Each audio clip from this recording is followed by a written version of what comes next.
తాకట్లో ఉన్న మీ బంగారాన్ని విడిపించి ఆ రోజు ఆన్లైన్ రేటుకి కొంటాం. Sharma gold company.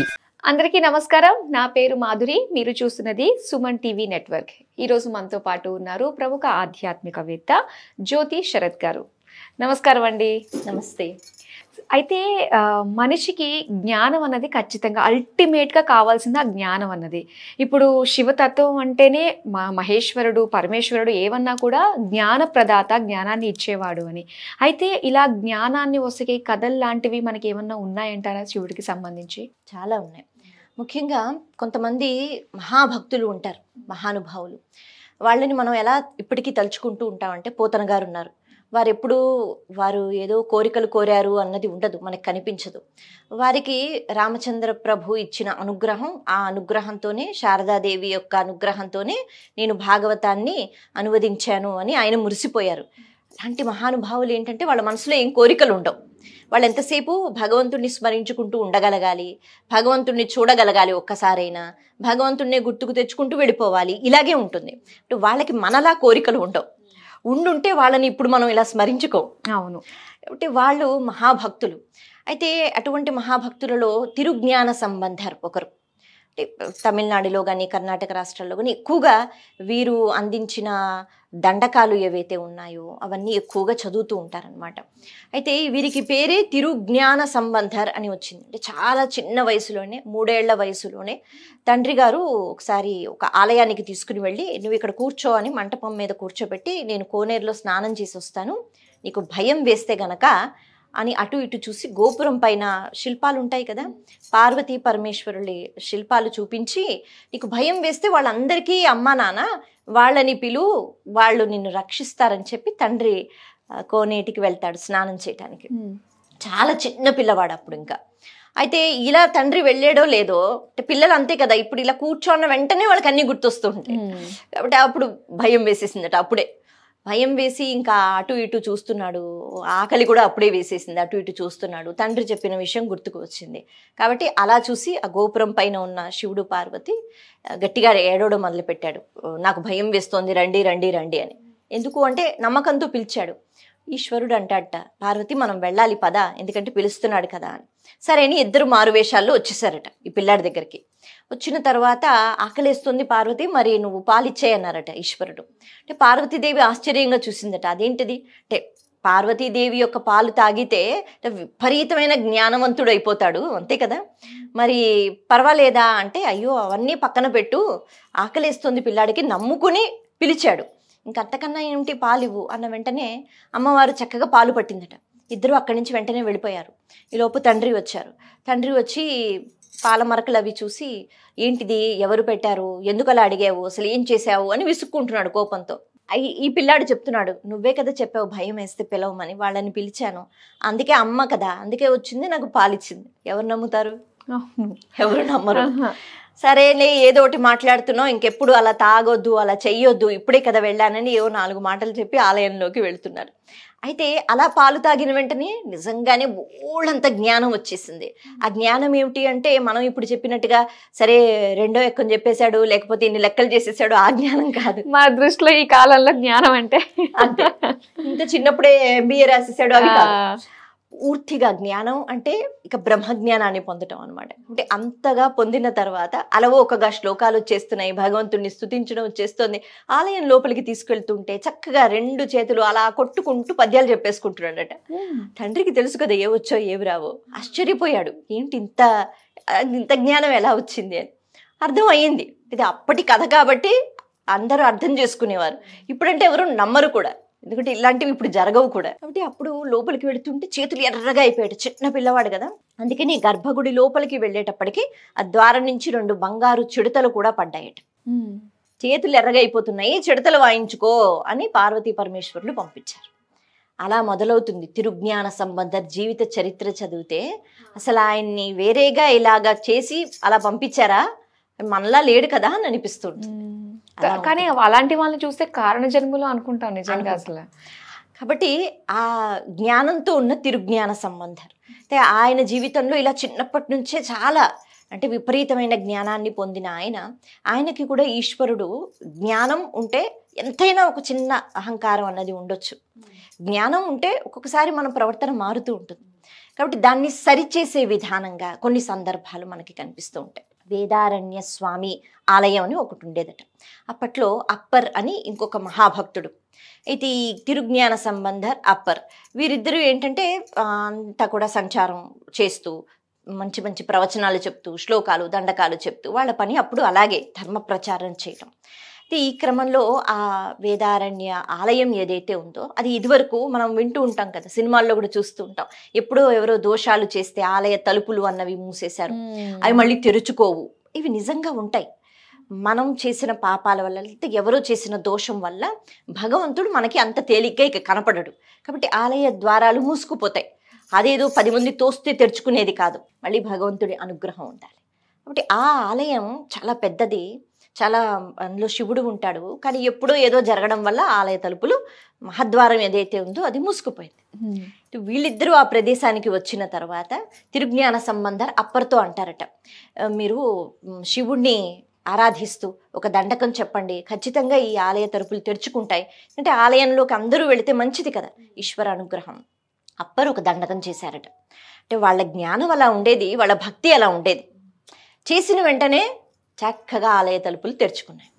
అప్పుడు తిరుజ్ఞాన సంబంధర్ మళ్ళీ అంటే తెరుచుకున్నవి మళ్ళీ మూసుకోవాలి కదా, ఎప్పుడు పడితే అప్పుడు తెరవాలి. అంటే ప్రతినిత్యం ఆ ఆలయాన్ని అందరూ సందర్శించుకోగలగాలి, రాత్రి అయితే మళ్ళీ ముయ్యగలగాలి, మళ్ళీ తెరవగలగాలి, ఈ సదుపాయం ఉండాలి. కాబట్టి తిరుజ్ఞాన సంబంధర్ కూడా కొన్ని దండకాలు అలవోకగా శివుణ్ణి స్తుతిస్తూ ప్రార్థన చేశారు. వాళ్ళ భక్తి అలాంటిది కాబట్టి అది మళ్ళీ ఆలయం తలుపులు తెరుచుకోవడం మూసుకోవడం అయింది. ఇదొక అద్భుతం అని అందరూ మెచ్చుకున్నారు. అయితే దాన్ని సరిగ్గా చెయ్యాలి, బాగు చేయాలి. మరి బాగు చేయాలి అంటే డబ్బులు కావాలి కదా, పనులు చేయాలంటే. ఇప్పుడు అంటే ఇలాంటి కథలు వింటుంటే ఆశ్చర్యం వేస్తుంది, ఇలా జరిగిందా అని. మహాపురాణాల్లో ఇవన్నీ కనిపిస్తూ ఉంటాయి మనకి. అప్పర్ అలాగే ఈ తిరుజ్ఞాన సంబంధం ప్రతిరోజు అసుర సంధ్య వేళలో కూర్చుని శివుణ్ణి స్తోత్రం చేస్తూ ఉండేవారు. చేసేటప్పటికీ ఆ ఆలయం యొక్క గోడల నిర్మాణం దేనికైనా దానికి సంబంధించి 2 బంగారు కాసులు ప్రతిరోజు ఇద్దరికి లభించేవట. ఎవరిచ్చేవారు? ఈశ్వరుడే.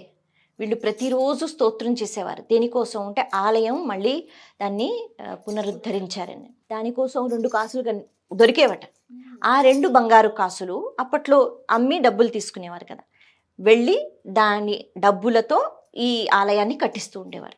ఇలా ప్రతిరోజు చేసేవారు. వీరి నమ్మకం అలాంటిది, భగవంతుని అనుగ్రహం అలాంటిది. అయితే ఇందులో ఒక చమత్కారం ఏంటంటే ఆ 2 కాసులు ఇద్దరికి ఇచ్చేవారు కదా, ఈ తిరుజ్ఞాన సంబంధర్ వెళ్ళి ఆ కాసులు ఇచ్చితే అందులో అంత బంగారం లేదు, కొంచెం తక్కువ డబ్బులు వచ్చేవట. అప్పరిచ్చిన కాసులలో బంగారం బాగా ఉంది, ఎక్కువ డబ్బులు ఇచ్చేవారట. ఇలా ఎందుకు జరుగుతుంది? అందుకని తిరుజ్ఞాన సంబంధర్ అడిగారట, స్వామి మరి మేమిద్దరం స్తోత్రం చేస్తే నీకు నచ్చే కదా 2 ఇస్తున్నావు, మరి నా దాంట్లో బంగారం ఎందుకు తక్కువ చేసావు అంటే, నువ్వు కొంచెం తక్కువ కష్టపడ్డావు కదా. దేనికి నేను తక్కువ కష్టపడ్డాను అంటే స్వామి అంటారు, మనస వాచ కర్మణ సేవలు చెయ్యగలగాలి. నీ మనసు బాగుంది, మనసులో మంచి ఆలోచనలు ఉన్నాయి, ఆలయానికి ఏదో చేద్దాం అనుకుంటున్నావు అందరి కోసం. అలాగే వాచ అంటే వాక్శుద్ధితో స్తోత్రం చేస్తున్నావు, బాగుంది. మరి కర్మలో ఏదో ఒకటి చేయాలి కదా, నీకు భగవంతుడు శక్తిని ఇచ్చాడు, శరీరాన్ని ఇచ్చాడు. అప్పర్ ఆలయం తుడిచేస్తూ ఉంటాడు, చక్కగా ఏదైతే అది పెట్టి అంతే కలుపు మొక్కలు ఉంటే తీసేస్తూ ఉంటాడు, కడిగేస్తూ ఉంటాడు, ఎవరు చెప్పరు. అందుకే శరీరంతో కూడా సేవలు చేస్తున్నాడు. కాబట్టి నీలో అదొక్కటి కొంచెం ఆగిపోయింది. అంటే నీకు స్తోత్రాలు వచ్చి కాబట్టి నువ్వు కూర్చుని స్తోత్రాలే వల్లిస్తున్నావు. మనస వాచ కర్మణ, ఇది నేను నీకు నేర్పించాలని అనుకుంటున్నాను అంటారట ఈశ్వరుడు. అంతటి మహాజ్ఞానికి కూడా సరే నేను చాలా జ్ఞానవంతుడిని, నేను కేవలం జ్ఞానం పంచిపెడతాను అన్నది కాదు, మనస వాచ కర్మణ సేవలు చేయగలగాలి. మాట్లాడేటప్పుడు మన మాటలు అవతల వాళ్ళకి ఉపయోగపడాలి, సంతోషాన్ని ఇవ్వాలి. మన కర్మలు అవతల వాళ్ళకి ఆనందాన్ని ఇవ్వాలి. అలాగే మన మనస్సులో అవతల వాళ్ళ గురించి కూడా మంచి భావాలు ఉండాలి. ఇది అవసరం అని ఈశ్వరుడు చెప్తారట. ఎవరికి అంటే ఆ మహానుభావుడికి. మరి మనలాంటి వాళ్ళ పరిస్థితి ఆలోచించాలి. ఇది ఒక సందర్భం. ఇంకొక సందర్భం, అరుణాచల ఈశ్వరుణ్ణి దర్శించుకోవడానికి అరుణాచలం వెళుతున్నారు. తిరుజ్ఞాన సంబంధర్ గురించి మాట్లాడుకుంటున్నాం కదా, ఇంకొక సందర్భం చెప్పుకుందాం. ఆయన అప్పటికే చాలా పేరు సంపాదించుకున్నారు. ఎందుకంటే ఆయన చేసిన అద్భుతాలు అలాంటివి. చాలామంది చనిపోయిన వాళ్ళని కూడా ఆయన ఈశ్వరుని ముందు పెట్టి బ్రతికించారు, కేవలం ఆయన స్తోత్రం చేసి. అయితే అరుణాచలం వెళుతున్నారు కాబట్టి చక్కగా ఆయన్ని పల్లకిలో కూర్చోబెట్టారట. మళ్ళీ ఓ ఛత్రం, దాన్ని మూసిన వాళ్ళు చాలా వైభవంగా ఆయన్ని తీసుకెళ్తున్నారు. తీసుకెళ్తుంటే దారి దొంగలు వచ్చారు, దోపిడీదారులు అప్పుడు ఉండేవాళ్ళు కదా, వాళ్ళు వచ్చారు. వాళ్ళు వచ్చి దిగండి దిగండి అని చెప్పి బలవంతంగా దింపేసి, మరి వాళ్ళ దగ్గర ఏం బంగారం ఏం లేవు కదా, అందుకే పల్లకి ఛత్రం పట్టుకుని వెళ్ళిపోయారు. వీళ్ళు అలా నించునిపోయారు. ఇప్పుడు అందరికీ ఆకలి, ఎందుకంటే వాళ్ళు తెచ్చుకున్న సామాన్లు కూడా అందులోనే ఉన్నాయని పట్టుకుని వెళ్ళిపోయారు. అప్పుడు తిరుజ్ఞాన సంబంధర్ ఆలోచించారట, ఎందుకు ఇలా జరిగింది. మళ్ళీ ఆయన అనలేదు, భగవంతుడే ఏంటి నేను నీ దగ్గరకు వస్తుంటే నాకు ఇలా చేస్తావా అని అనలేదు. ఆయన ఆలోచించారు జ్ఞానంతో, ఎక్కడ దోషం, ఎక్కడ లోపం, ఎందుకు ఇలా జరిగింది అని. మిగతా శిష్యులందరూ కూడా ఈయన్ని పొగుడుతూ స్తోత్రాలు పాడుకుంటూ వెళుతున్నారనమాట. వాళ్ళందరూ ఆకలిని కూర్చున్నారు. ఇప్పుడు అంతమందికి ఎలా భోజనం, అది అడవి. అయితే ఆయన అనుకున్నారట, అరుణాచలేశ్వరుడు అంటే ఆయన జ్ఞానప్రదాత, నేను ఎలా వెళుతున్నాను, అజ్ఞానిగా వెళుతున్నాను అని ఆయన అనుకుంటున్నారు. ఎందుకు అంటే ఈ పల్లకి ఏంటి, ఈ ఛత్రం ఏమిటి, నన్ను స్తోత్రం చేసి వెళ్ళడం ఏమిటి, నేను ఎవరి దగ్గరికి వెళ్తున్నాను, మహాజ్ఞాని. అరుణాచలేశ్వరుడు అగ్నిలింగం కదా, అగ్నిస్వరూపం అంటే జ్యోతిస్వరూపం, కాంతిస్వరూపం, జ్ఞానస్వరూపం. అటువంటి వాడి దగ్గరికి వెళ్ళినప్పుడు నేను ఎలా వెళ్ళాలి, ఎంత వినయంతో వెళ్ళాలి, నా అహంకారమే, నా తప్పే, కాబట్టి నేను ఇలా వెళ్తానా, నేను తప్పు చేశాను, అందుకే భగవంతుడు నేర్పిస్తున్నాడు అనే జ్ఞానం ఆయనకి కలిగింది. అంటే ఆయన నన్ను క్షమించు దేవుడా, కానీ ఇప్పుడు వీళ్ళందరికీ ఆకలిస్తుంది, నేను వీళ్ళకి అన్నం పెట్టాలి, ఎలా పెట్టాలి, నువ్వే సహాయం చేయని మళ్ళీ ఒక స్తోత్రం లిస్తే ఎక్కడి నుంచో నలుగురు వచ్చారు. వచ్చి ఇక్కడే దగ్గరలో పెళ్ళి జరుగుతోందండి మా వాళ్ళదే, కాబట్టి మీరు రండి, భోజనాలు చెయ్యండి, మంచిది కదా, అన్నదానం చేసేవారు కదా పెళ్ళిళ్ళలో అని చెప్పి వాళ్ళని తీసుకుని వెళ్ళి చక్కగా పెళ్లి భోజనాలన్నీ పెట్టారు. వీళ్ళందరూ అమ్మయ్య ఆకలి తీరిందని కూర్చున్నారట. ఏదో హడావుడి దూరంగా కనిపిస్తోంది. ఆ ఆకలి తీర్చుకుని కాస్తసేపు విశ్రాంతి తీసుకుని మళ్ళీ లేచి చూసేటప్పటికి పెళ్లి వాళ్ళు లేరు, బాజాలు భజంత్రీలు ఏవీ లేవు, అంతా మాయ. అప్పుడు అనుకున్నారట, ఓహో ఈశ్వరుడే వచ్చి అన్నం పెట్టాడు. సరే మెల్లగా అరుణాచలం చేరుకున్న తర్వాత అప్పుడు ఎవరో తెచ్చి, అడవిలో ఇది ఎవరో దొంగలు తీసుకెళ్ళిపోయారు కదండి, దొరికాయి మాకు, అందుకే మీకు ఇచ్చేసాం అని చెప్పి ఆ పల్లకి ఆ ఛత్రం ఇచ్చేశారట. ఇచ్చేస్తే దాన్ని అమ్మయ్య మా వస్తువులు దొరికిపోయాయని తిరుజ్ఞాన సంబంధం అనుకోలేదు. ఆయన అనుకున్నారు, ఏ అహంకారపు తెర ఉంటుందో, ఛత్రం అంటే దాన్ని ఆ భావన చేసుకున్నారు ఆయన. ఛత్రం మనం ఏదైతే, ఛత్రాలు అప్పట్లో ఎవరికి పట్టేవారు, చాలా గౌరవనీయ స్థానం ఏదైతే ఉంటుందో వాళ్ళ ఛత్రం పట్టుకుని తిరుగుతూ ఉండేవారు, మిగతా వాళ్ళు పాప ఎండలో ఉంటూ ఉండేవారు కదా. పల్లకి ఎవరిని ఎక్కించేవారు, ఒక హోదా, ఒక గౌరవాన్ని ఇచ్చిన వాళ్ళకి. అయితే ఈ పల్లకి, ఈ హోదా, లేకపోతే ఈ ఛత్రం, ఇది ఏదైతే నేను ఈ తెరలో ఇప్పటికీ ఉన్నానో దీని నుంచి నేను బయటకు రావాలి. ఎప్పుడైతే ఇది తెలుసుకుని అరుణాచలం వచ్చానో అప్పుడు మళ్ళీ ఇవి నాకు దక్కే, అంతే కదా. అప్పటి వరకు దేవుడు ఇవ్వలేదు, అరుణాచలం వెళ్ళిపోయిన తర్వాత ఇదిగో దొరికాయని ఎవరో తెచ్చిచ్చేశారు. దాని భావం ఆయన అలా అర్థం చేసుకున్నారు.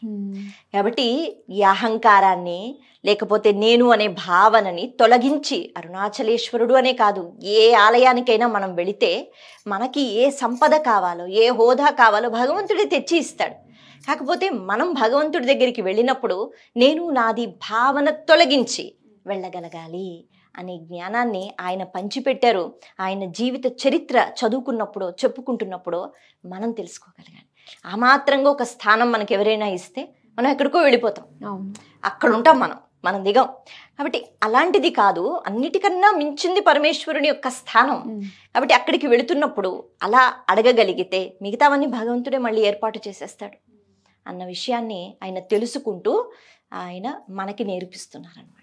అంతే, ఎంత ఉన్నతమైన పొజిషన్లో ఉన్నా కూడా, ఎంత అహంకారం ఉన్నా కూడా భగవంతుడి దగ్గర మనందరం సమానమే అన్నట్టుగానే మనం బిహేవ్ చేసి, భగవంతుడే ఇచ్చాడు అని తెలుసుకోగలగాలి.